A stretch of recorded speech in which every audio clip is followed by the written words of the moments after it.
Hey taxpayers, want another reason to protest the bleak maelstrom called public education? Well, this week the California Board of Education will vote on a K-12 curriculum that includes forcing approximately 6 million kids to recite ancient chants in honor of an Aztec god of human sacrifice.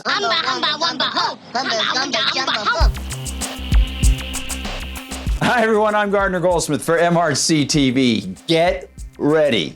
This week, the California Board of Education, the political body which, along with the federal government, controls most of what kids will be taught, thanks to, of course, the use of taxpayer funds, they'll vote on a proposal that might inspire a few people to wonder, how did we arrive at this low point? And might just get a few questioning why people have to fight over nonsense like this at all. As GQ Pan reports for the Epoch Times, the California Board will vote on a K-12 curriculum that includes forcing approximately 6 million children to recite ancient chants in honor of the Aztec god Tezcatlipoca, the cannibalistic figure who, according to Aztec belief, demanded human sacrifices served up on slabs by the ancient Meso and South American culture. Because, heck, nothing says inclusiveness and speak your truth better than forcing kids to recite heretical pagan death chants in a command and control system that uses the kids like contemporary sacrificial victims to the new god of the state.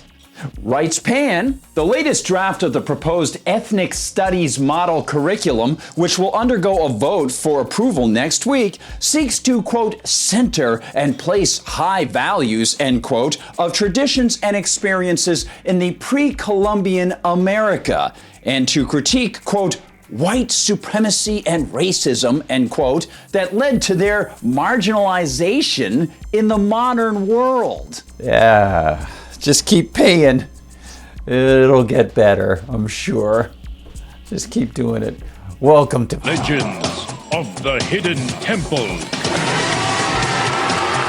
It sure is nice to see how bureaucratic bullies and leftist ideologues are so open to being tolerant of other cultures that they'll not only not tolerate their neighbors' desires to hold on to their own money, but they'll also force those people to pay for the system that will be used to force kids to recite apostatic murder prayers. Continues Pan, in the community chant of In Lac Ek, which translates to "You are my other me," teachers are instructed to first lead the group of students in chanting and clapping to Tezcatlipoca, a cannibalistic wizard god who, according to the Aztec tradition, brought the downfall of the Toltec civilization in favor of the human-sacrificing Aztecs. What'd you do at school today, honey? Well, you know, same old stuff. Lunch, recess. Got threatened by a bunch of bullies. Yeah, you know, teacher dominated over us, made us chant death chants to an ancient Aztec god. Same old stuff, you know.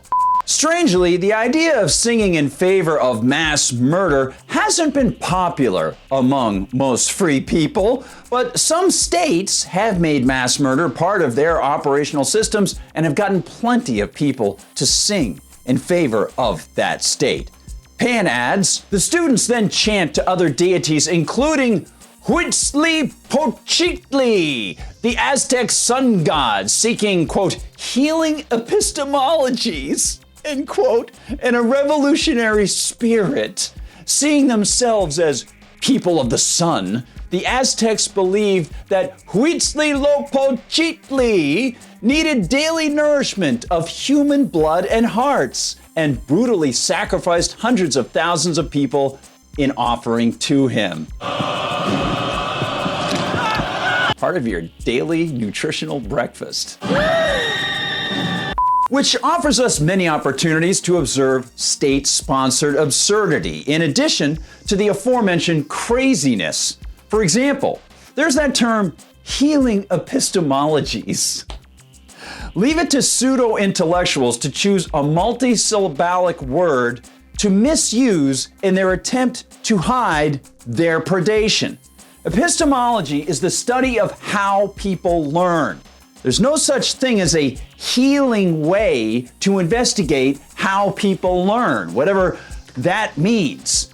Continues Pan, the document includes a link to a video showing what a unity chant looks like in practice.